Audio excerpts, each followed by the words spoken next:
Welcome back to Conflicts of Interest. I have another bonus episode for everybody today. This is different than the usual show, and obviously that's the intent here. I brought on my friend Alan Mosley, who does more lighthearted content. I think a lot of fun. I find him to be a funny guy. And so, we just talk it. And I think the overall theme of what we were trying to do here is just, talk about enjoying life and making sure that, even if we are dealing with this situation right now where, Biden's talking about nuclear tensions being higher at any point than the Cuban Missile Crisis and still provoking Russia and pushing in that direction. If you're miserable all the time and you're just constantly anxious about the war, so you're going to burn out on this stuff, and you're not going to be able to be an activist or just be involved in the movement. And so, anyways, take some time out, enjoy life. That's kind of what we try to do here. I gotten some feedback that the show had been really heavily recently and had been really depressing people, and I certainly understand that.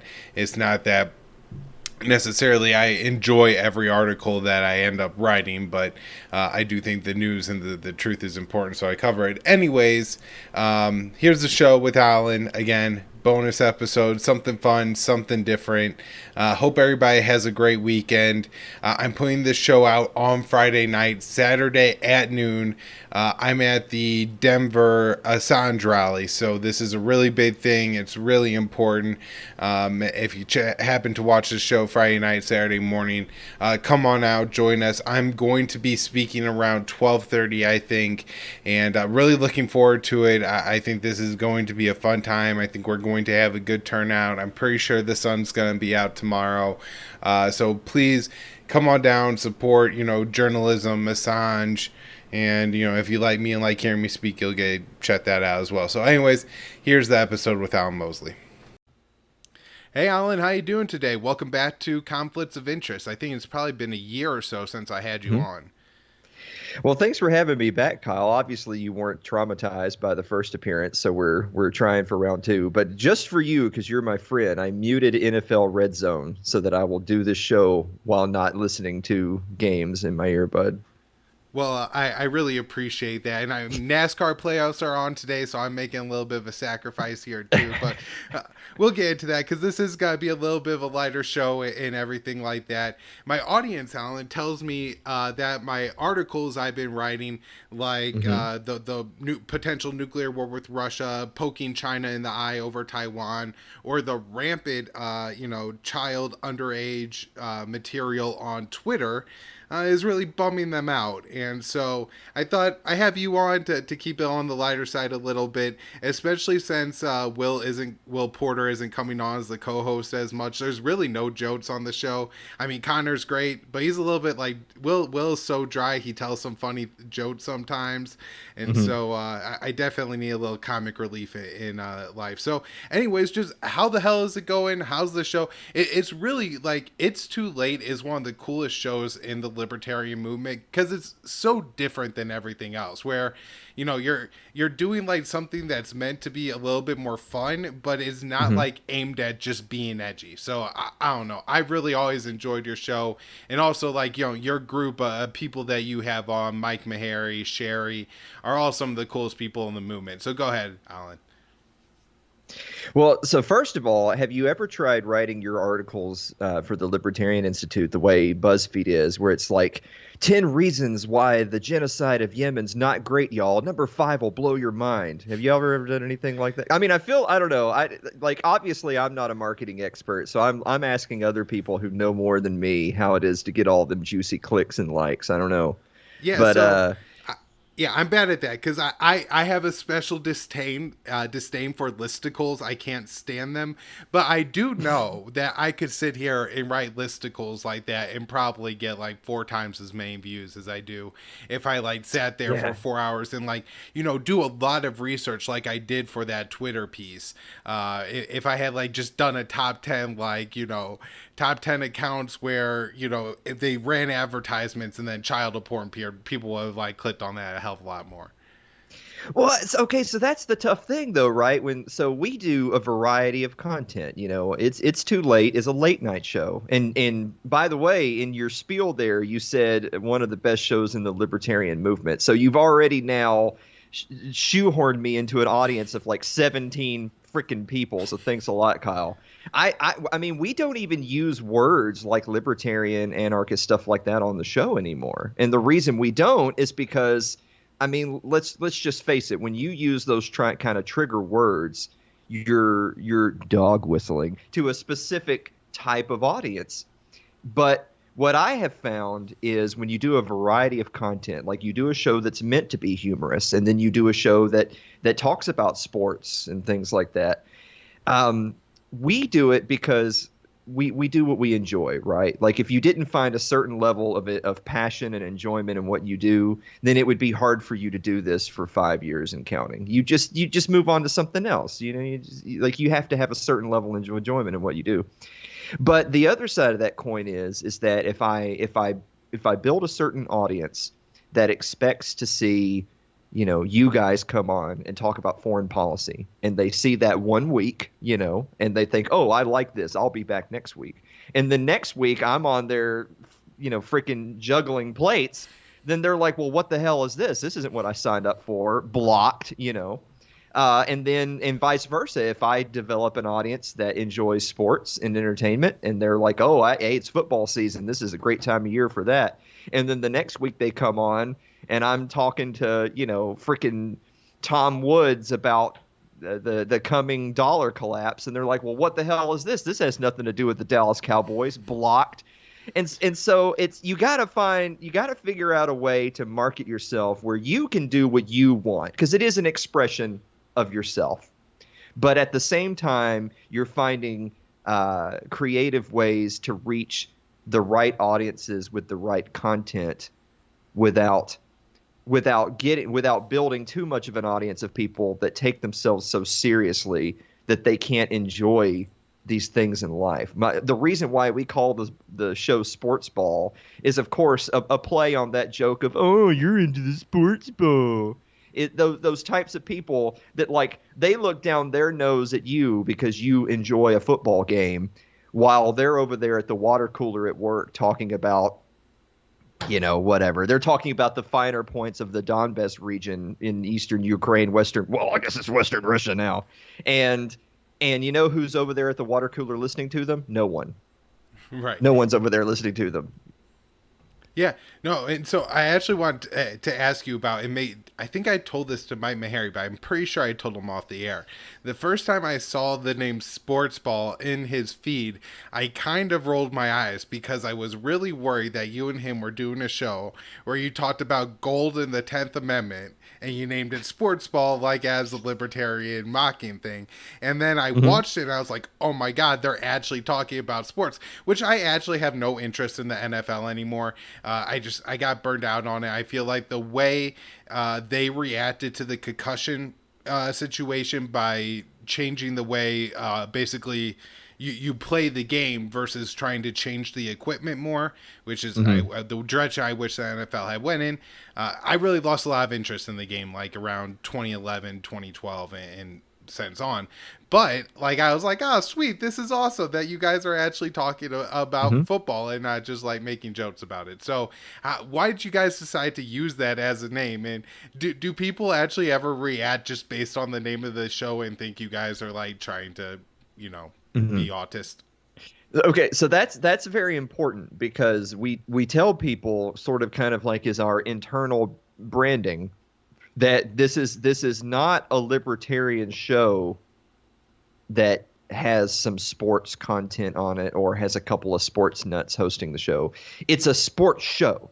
It just so happens that it's being hosted by a couple of libertarians, right? But that's not the focal point of the program. And it's the exactly same thing that I do with It's Too Late. It's Too Late is a late night show. We have the monologue and then the desk segments and music guests and we're doing segments like Meme of the Week and stuff. Just like on Sportsball, we have our funny little segments. But it's a late night show. It's not a libertarian show that's branded as late night. It's a late night show that just so happens to be hosted by a libertarian. And I feel like that's a very important distinction that I hope that just a casual viewer that maybe is watching for the first time can sort of kind of get, that they can get what we're going for.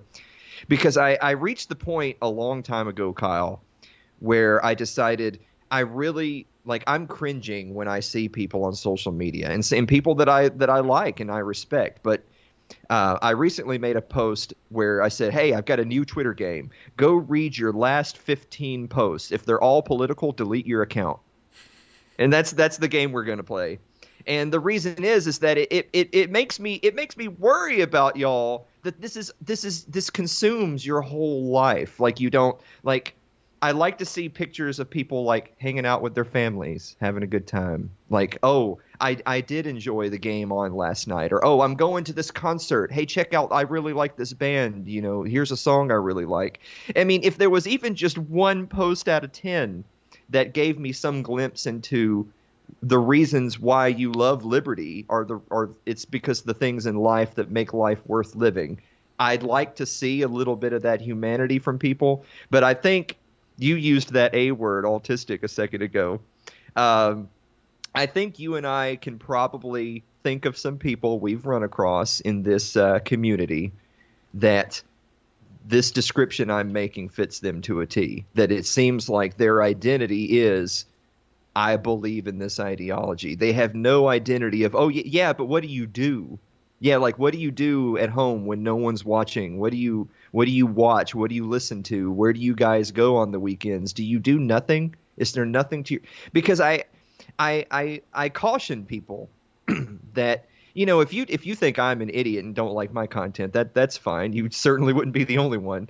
But if you want people to be attracted to the liberty community, and I'm way past this whole liberty community, liberty movement stuff. I feel like that's just a different form of collectivism. I try to judge people individually a lot more. It's probably better to not just judge people in general if you're more of a theological type. But I try to be the kind of person that other people would want to be around and to enjoy life with and to share experiences with.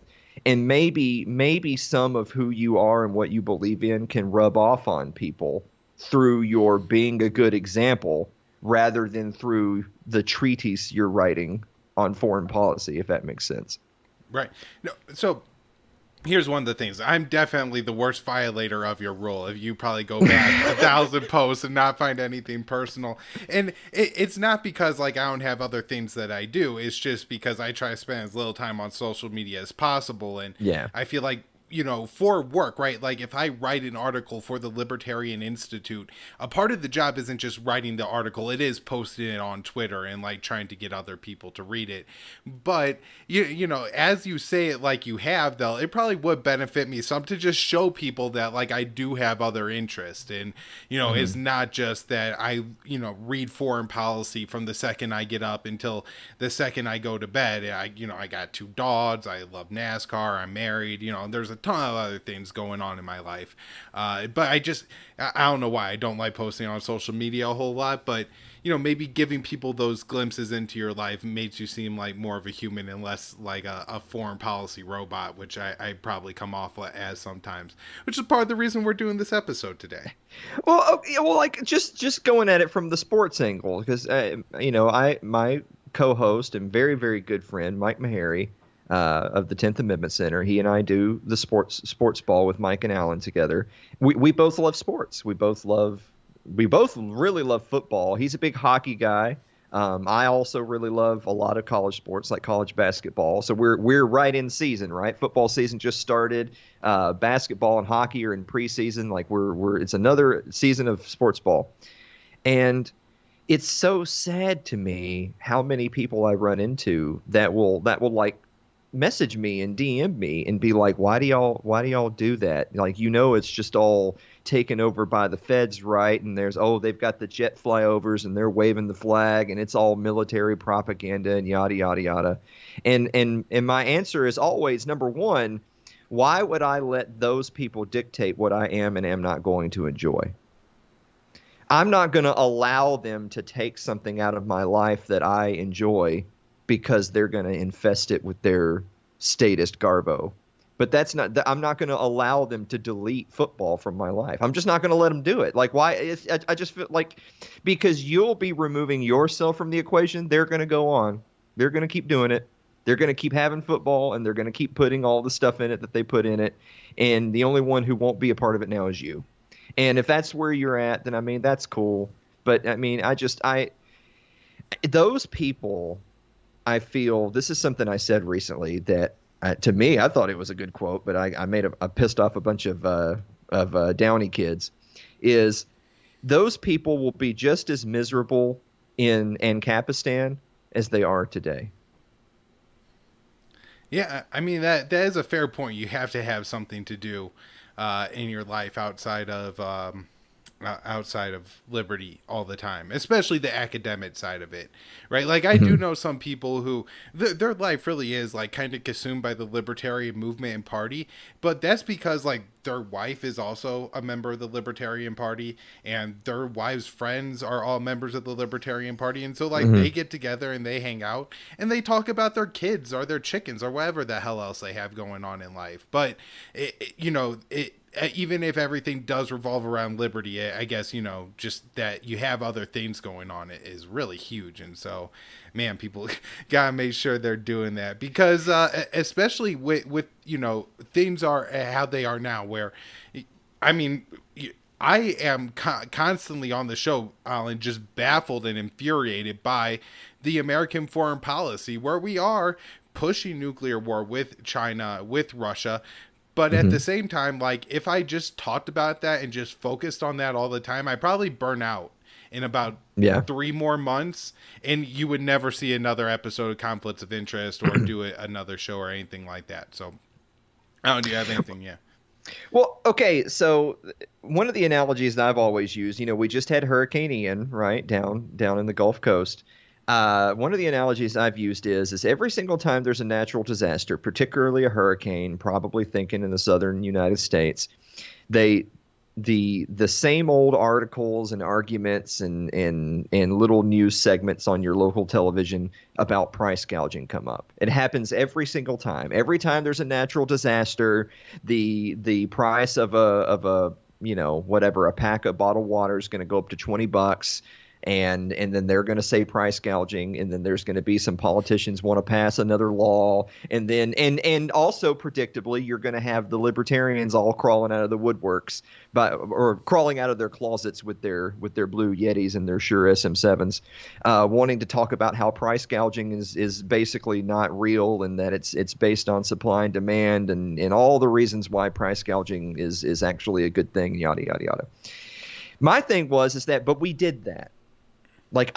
We did that, like all the way back when the show was the gold standard, all the way back in like November of 2017, we did a show about price gouging. So we did it. And I just can't do it again. You can only cops is another good one. Like we all love a good over physical low under IQ'd police officer, but you can only do so many episodes about Blue Man Bad and oh look, they shot this kid because he reached for his waistband. Like, look, I know that's terrible, and it's good to shine the light on those types of things, but you and I could do a show every single week whose only purpose was to talk about all the bad things cops did that week. We could do that. How far do you think we could go doing that before we lost our damn minds? And I definitely, it would definitely burn you out. And honestly, if people go back and look at the like archives of the show, there'll be periods of like a month where I talk about like police stuff a lot, and then it just dies off because again, you get a little bit burnt out on that. And especially when everybody wants to do it from like, we're giving the libertarian perspective on cops and cops killing every time. Then it gets really tiring really fast. If you're just talking about like, hey, a cop killed some kid this week and this is what happened, at least then you're talking about a different story every week. But there's a lot of libertarian content that ends up getting pretty dry.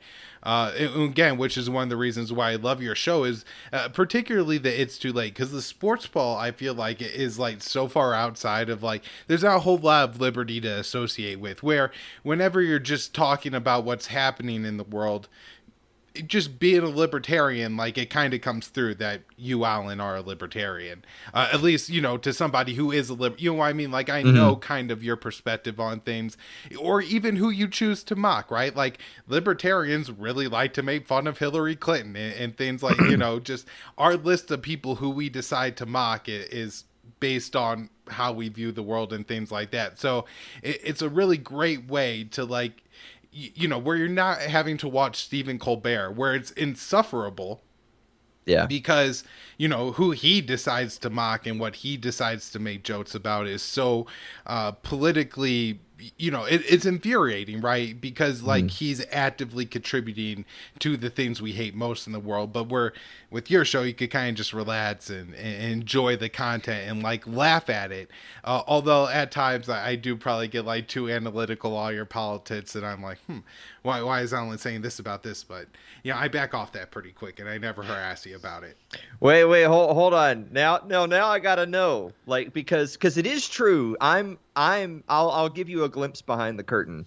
So sometimes I do little bits, particularly like in the monologue. Sometimes I do bits because I thought it was funny, and there's no other rhyme or reason to it than that. Sometimes I do bits, and people will get mad because they'll say, "Well, you're just being pointlessly offensive," and I'll say, "Yeah, I know." Like, like I was trying to offend these people. That was like that was the shtick. And sometimes I'll do bits because I am trying to make a point, but I'm trying to arrive at the destination without being quite so on the nose about it. Maybe having a funny little picture, maybe having a funny little clip, and we can have a laugh about it. But I am indeed trying to make a point. And as a comedian, as a writer, as a whatever, you know, one of the things that you just kind of have to have filed away in your head is you have to sort of respect the intelligence of the audience, right? You have to make whatever joke or write whatever serious thing you want to write, and you have to sort of presume that the audience is interested in what you're writing and that they get what you're trying to say. Because then if you go around explaining everything in graphic detail, then you're ruining the bit, right? You have to kind of let it fly, and frankly, that's one of the things that's really tough about doing a show like this, where I'm talking to a camera in a room as opposed to a live audience. We do our one annual live event a year, but my other 49 shows a year are done in front of a camera next to a wall.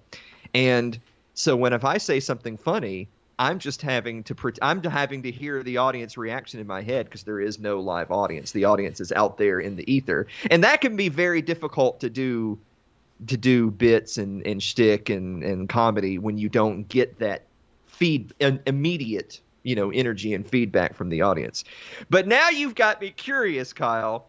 What is anything I've ever said or done that gave you pause, where you thought, well, now I'm not so sure what he meant by that? Or no, just sometimes I think like you're telling a joke, right? And it has nothing to do with liberty at all, but I think it should, you know what I mean? And I think you're going to take it in a certain direction that I think a libertarian would take it in. And then you say something completely different. I'm just like, oh. Well, so we have an ongoing love-hate relationship with Kamala Harris, right? So we did whole episodes and bits making fun of Kamala Harris long before she was the vice president of the United States. We really started in hard on her. It's not the first person that's ever started in hard on her. All the way back before the last election cycle. And, you know, we made fun of her exchanges with Tulsi and so we kind of have the ongoing bit about Kamala Cop. So kind of like RoboCop, but it's Kamala Cop, because we really try to drive the point home that the same type of community that she appeals to, that generally would be anti-authoritative police. She's authoritative police. She represents authoritative police in absolutely every sense of the word. And also, we have the ongoing bit that she sucks dick, both colloquially and physically. And so sometimes for those kind of ongoing gags, the bit's not even about her. We just throw her in there just to constantly keep it on people's minds how much we love the woman, and admire her work. And so when we do stuff like that, sometimes I will have people that will come out of the woodwork and say, "Well, but what's the point? I feel like you didn't really draw any conclusion. You just said something bad about someone." And my answer is that these people, I don't respect these people enough this isn't a debate. Like, we're not having a conversation here. This isn't a debate. First of all, it's a show. It's not a debate. And second of all, I don't respect these people enough to engage with them. I'm a big believer of showing nothing but mocking and contempt and vulgarity towards people that you have nothing but loathing and disgust for. And I wish more people would do that. And on a very similar vein, I don't tag these people. I know a lot of our friends are big Twitter people. I'm like you. I don't really love social media, but I know a lot of our friends are big Twitter people. I am very liberal in my use of the block and mute features. I don't want to see these people on my damn feed. And if I have friends who my friends are constantly tweeting at and quoting people I don't like, I'll probably mute them too, because I don't want to see it. I don't want to see these monsters on my feed. I want to see Kyle Anzalone and what he wrote. I want to see Will Porter saying he's going to OD tonight. I want to see Scott Horton talking about reaching for a waistband. And I want to see the Dallas Cowboys. That's what I want to see. What I don't want to see is something Kamala Harris said, followed by some random lawbert giving their hot take of, "Oh yeah, Kamala, well, what about this?" And I'm like, dude, I don't give a shit. I don't want to. You can have your opinion, that's cool, but I don't want to see her on my feed. So if you're bringing her onto my feed, now you're the problem. Like, distance yourself. Like, remember social distancing? Part of social distancing, guys, is getting these people out of your freaking lives. Like, I understand you're trying to dunk on someone for some fake internet points. I don't want to be a part of them. I don't want to have them in my life. So the only time any of those things and people that I hate are featured on my show is purely because I'm gonna get a cheap laugh off of them. That's about all the respect I can give these monsters, is to make fun of them. Right. So you're pro videos of Biden being walked around by a blind guy, but you're anti videos of like Biden's entire speech going on about whatever he thinks or isn't able to. But anyways, yeah. Alan, we have 5 minutes left. And so I figure with 5 minutes left, I'll just ask you, what's happening in the world of sports ball? I'm sure you could fill me in on all of it in just 5 minutes. So go ahead. Well, if you're a betting man, then you've probably lost all your money already this football season, because everybody's pretty equal. There's a lot of parity in the league. If you're a Kyle Anzalone and you don't like the direction that a lot of the rules committee has gone, then you're going to be that much more upset with the way football is. Because I hate to tell you, if you're a 350-pound defensive lineman running as fast as you can at a quarterback, and the quarterback releases the football about 0.7 seconds before you make contact with them, you must bring a complete stop to your entire human momentum. Otherwise, you are going to jail. You're going straight to jail, no trial. You'd probably be hanged. You'll be hanged. Yeah. So that is the reason I stopped watching football, is essentially that there was a NFC, I think it was a divisional playoff round game between the 49ers and the Saints, and there was like 3 of those calls on Drew Brees where, you know, I'm a big guy, man. Like, I know how long it takes me to slow down. And you know, like, it's not like they're trying to injure the guy or anything. It's 15 yards, 50. I'm done with this. I can't do it no more. But how's the old man Brady doing? I see. But hold on. But on the other hand, if you know that your team has a way better chance to win if Breeze is injured, then maybe I am trying to hurt him. I don't know. I'm just saying. I'm just throwing that out there. Well, I mean, it was against the Saints, the only team that's known to have like a bounty program against other teams. So, you know, I never had a problem with. Hey, hold on. You opened up this can of worms. I never had a problem with the bounty program. If I had a coach that said I'll pay an extra $10,000 for every hit you put on somebody, that actually unironically doesn't bother me. All right. Well, Interesting That's take where on I that am one. in terms of football. Yeah. Anyways, I always I felt like I got really frustrated at the time because I'm also a huge NASCAR fan, and I feel like one of the things that NASCAR has done really well is rather than putting more rules on how the drivers drive around the track, right? This weekend they're racing at Talladega, right? They could make rules that say like you can't hit the car in front of you. Other racing series have those kind of rules, but rather than doing that, they did things like build safer barriers, so they're like foam walls, the cars break apart more, things like that. NASCAR's really taken a step back this year in safety, and like the back of the cars don't break away as much as they need to, so they have 2 drivers out with concussions. But in general, they did a very good job, I think, of adopting equipment rather than the rules of the actual sport, and they didn't ruin their sport because people were getting hurt, which the NFL pretty much did. Here, I'll blow your mind with something right here that I know we don't have time to extrapolate on, which is exactly why I'm telling it to you now as opposed to 30 minutes ago. What if instead of having safer equipment for the NFL, what if they actually had smaller pads and went back to leather helmets or even no helmets at all? And the idea being, because I know that there's people out there that hear that, and on the surface they think, well, that's nuts, because then you'll just have 2 people rocket into each other like missiles and break their skulls. But what if having that equipment is incentivizing players to play the game in a way that they wouldn't play it that way if they believe that their equipment wasn't going to save them? And of course, obviously, you look at a sport like rugby where they're not walking around with the type of equipment that football players have, and they're doing the scrums and everything else. And yet you don't have people dropping dead. Imagine that.